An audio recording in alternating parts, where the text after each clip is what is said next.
बोलते हैं, साईं बोलते हैं। माझ्या प्रिय मुलांनो, शेअरिंग म्हणजे काळजी घेणे. अतिशय साधे विधान, पण येणाऱ्या काळासाठी अतिशय संपर्क आहे. तुम्ही जे काही शेअर करू शकता ते शेअर करा.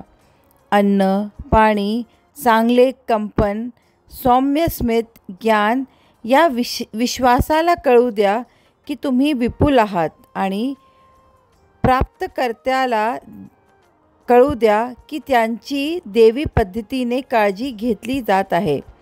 त्यामुळे तुम्हाला जमेल त्या मार्गाने तुम्ही रोज काम करा. आनंदी रहा आणि खूप हसत रहा. तुमच्यावर खूप खूप प्रेम आणि मी सदैव तुमच्या पाठीशीच आहे.